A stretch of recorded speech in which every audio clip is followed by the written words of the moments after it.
네, 반갑습니다. 이번 부록 D에서는 유니온 파인드 자료 구조를 익혀볼게요. 지금까지 부록 ABC는 크게 까다로운 거 없이 되게 무난했는데 이번 부록 내용은 원래 강의 단원에 넣기에는 좀 난이도가 있어서 뺐던 내용이라 아마 좀 어려울 수도 있어요. 물론 그렇다고 해서 진짜 뭐 말도 안 되게 어렵다 아니면 한 번 봐서는 이해가 힘들 거다 이 정도 수준은 아니니까 너무 걱정은 하지 마시고 천천히 같이 익혀볼게요. 먼저 유니온 파인드 자료 구조가 무엇이고 어떤 연산을 지원하는지를 살펴보고 다음으로 각 연산이 어떻게 구현되어 있는지를 볼게요.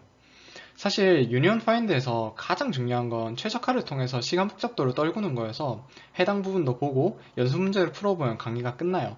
그래서 사실상 부록이라기보다는 자료 구조를 익히는 정규 단원 한 단원을 더 배운다라고 생각을 하면 돼요. 유니온 파인드 혹은 디스조인트 셋이라고 부르는 이 자료 구조가 무엇인지를 알아보기 전에 이 강의에서 유니온 파인드가 처음 등장했던 순간을 잠깐 회상해 볼게요. 강의에서 유니온 파인드가 처음 나온 건 0x1b강 최소 신장 트리 단원이었는데 당시에 크루스칼 알고리즘을 익히면서 효율적인 구현을 하기 위해서는 유니온 파인드 자료 구조가 필요하다고 언급했었어요. 크루스칼 알고리즘은 가장 비용이 낮은 간선부터 시작해 간선을 크기 순으로 살펴보며 서로 떨어져 있던 정점을 합쳐 나가서 최소 신장 트리를 만들어내는 알고리즘이에요. 정점의 색깔이 그룹을 나타낸다고 했을 때 1과 4를 연결하는 간선을 살펴본 후 두 정점의 색을 같게 만든 것이 정점을 합치는 것을 나타내요. 크루스칼 알고리즘 과정에서 우리가 계속 해야 하는 연산은 두 정점이 같은 그룹인지 아닌지를 확인하고 다른 그룹이라면 둘을 합치는 연산이에요. 이걸 플러드 필로 구현을 하면 OV 더하기 2의 시간이 필요하지만 유니온 파인드를 이용하면 두 연산 모두를 사실상 상수 시간에 가까운 속도로 처리할 수 있어요. 정리를 해보면 유니온 파인드에서 지원하는 연산은 말 그대로 유니온 연산과 파인드 연산이 두 개예요.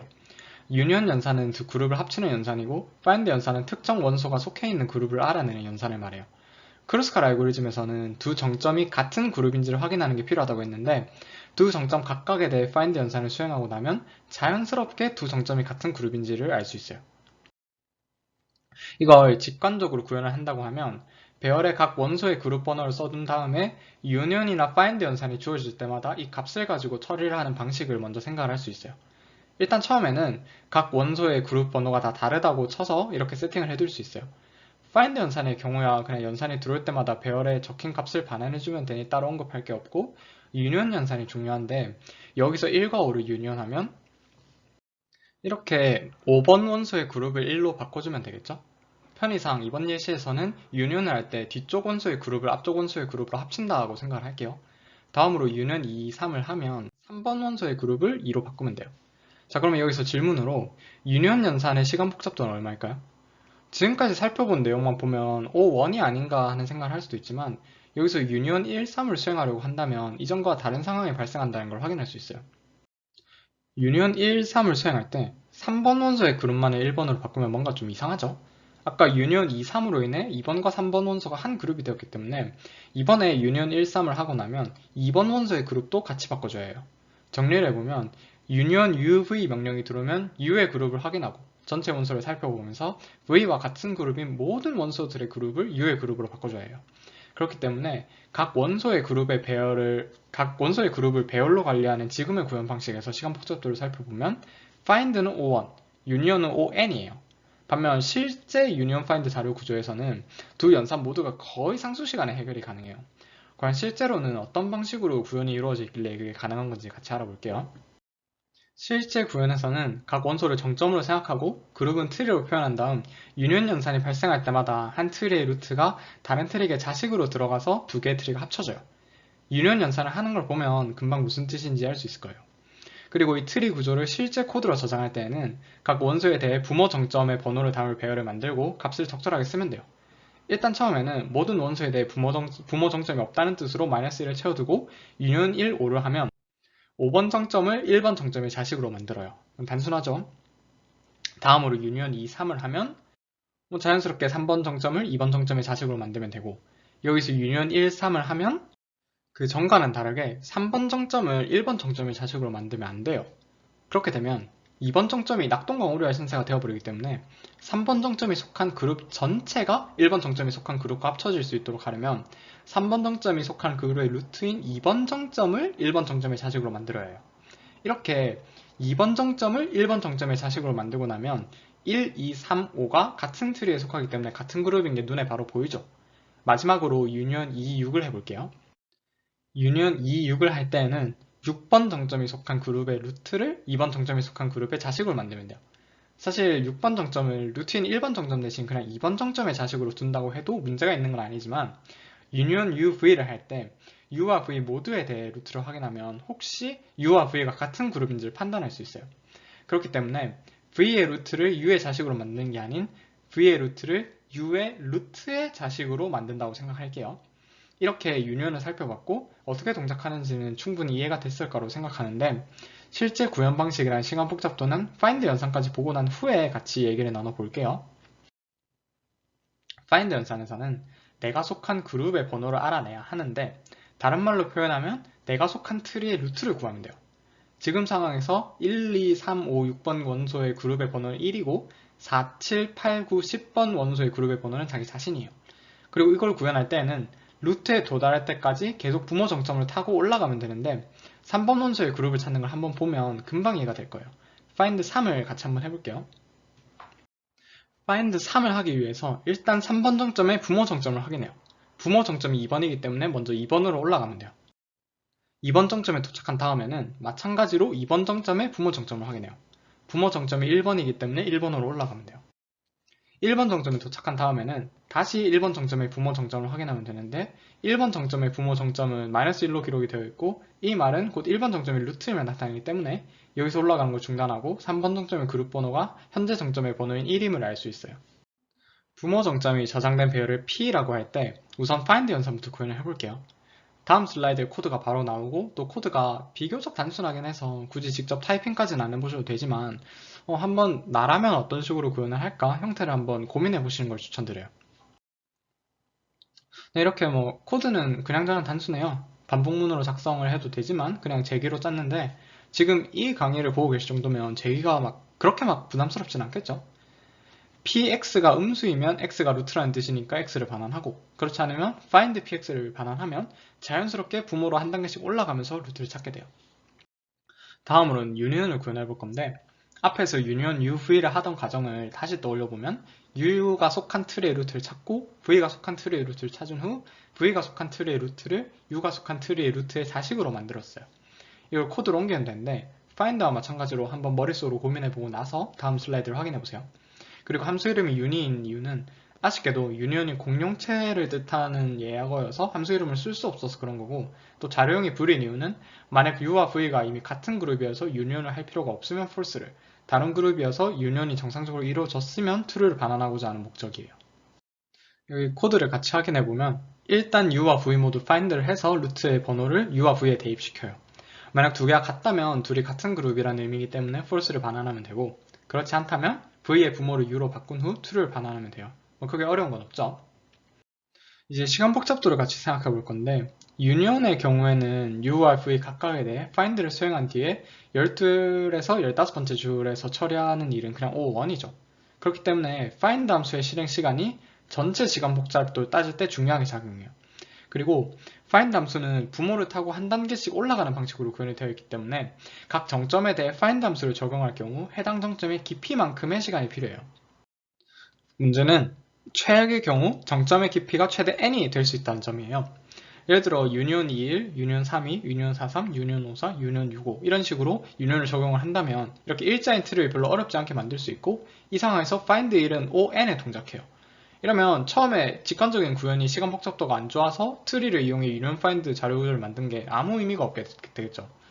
사실 정식 유니온 파인드는 여기에다가 뒷챕터에서 소개할 최적화를 추가로 적용해야 우리가 원하는 효율적인 자료 구조를 쓸 수 있어요.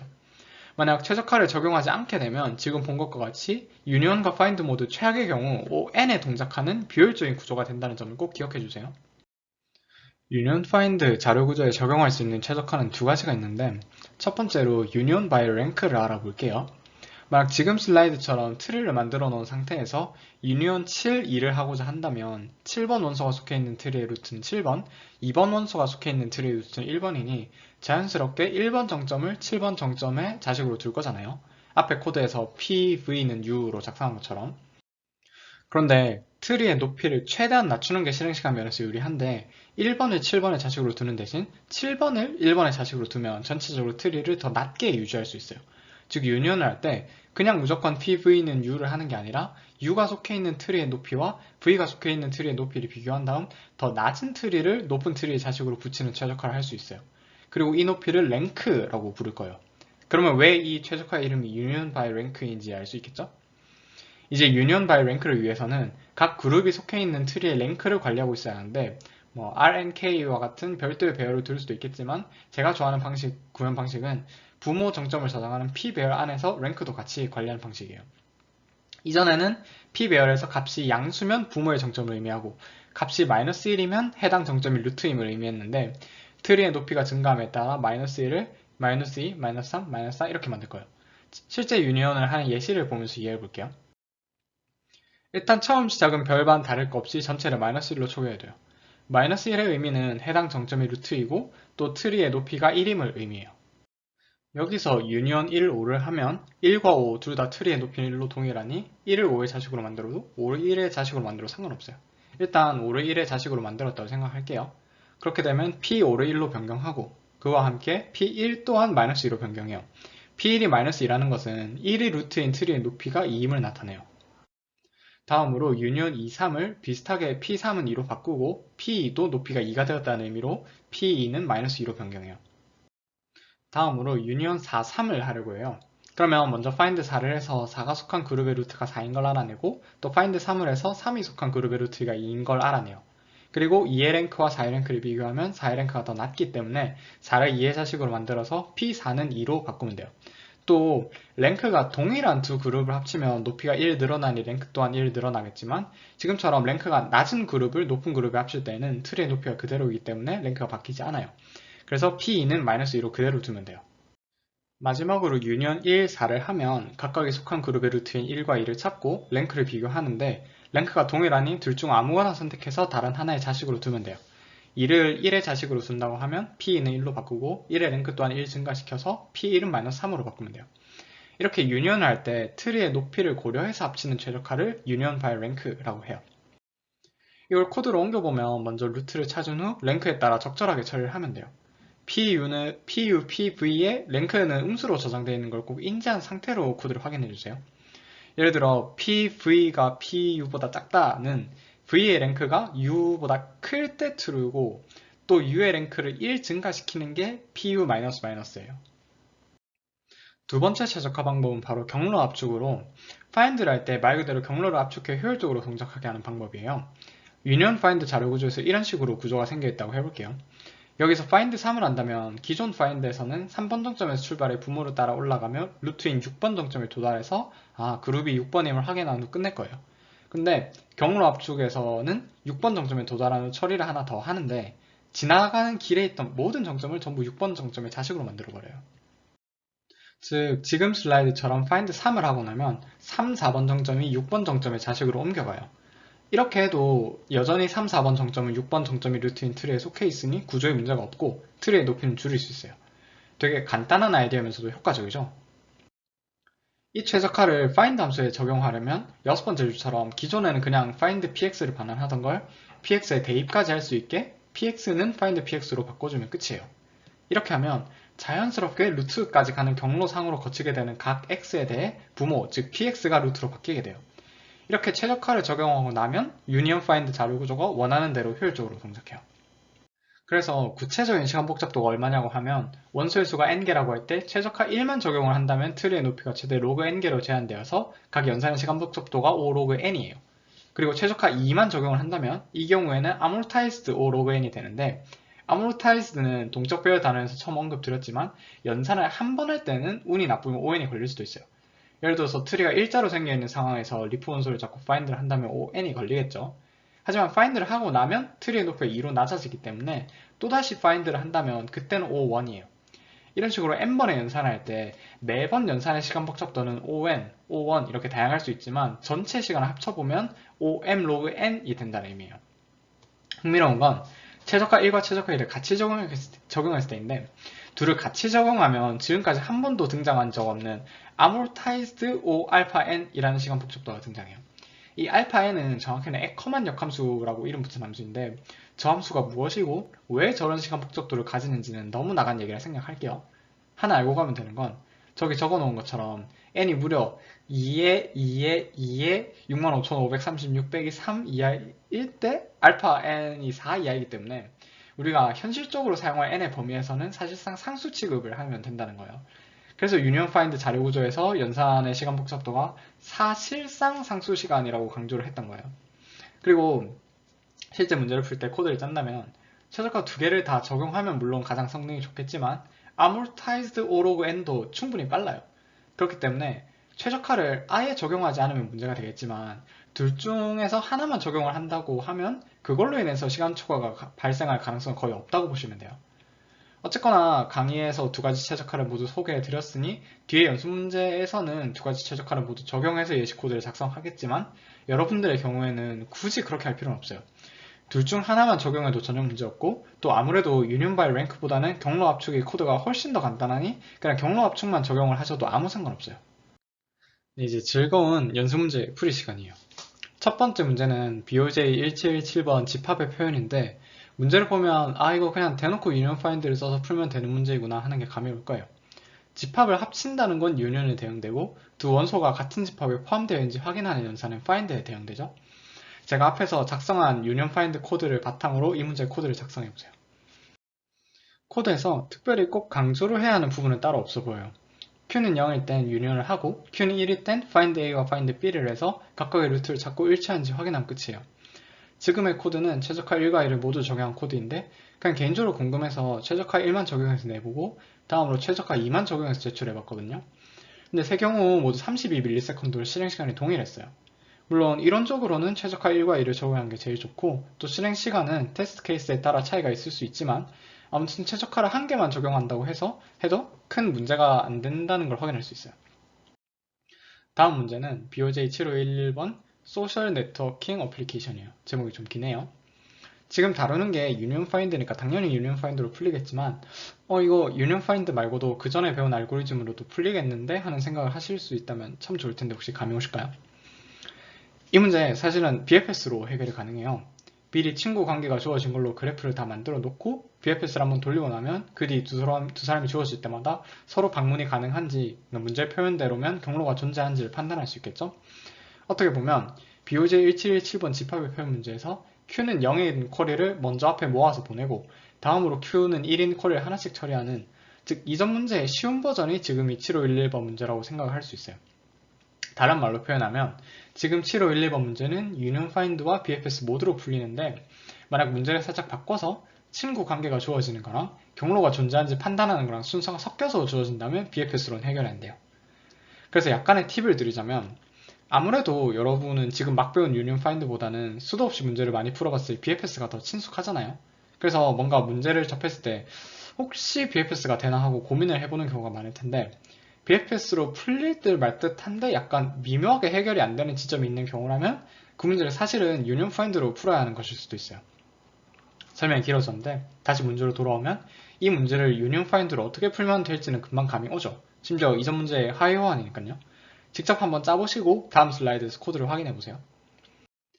코드를 보면 find, un이는 똑같은 생각하고 문제 한글 설명 기준으로 처음에 테스트 케이스의 수가 주어진다는 얘기가 빠져있긴 한데 이 정도는 그동안 문제를 풀어온 짬바로 적당히 넘어가고 새로운 테스트 케이스가 시작할 때마다 24번째 줄처럼 P를 초기화하는 걸 꼭 신경 써야 해요.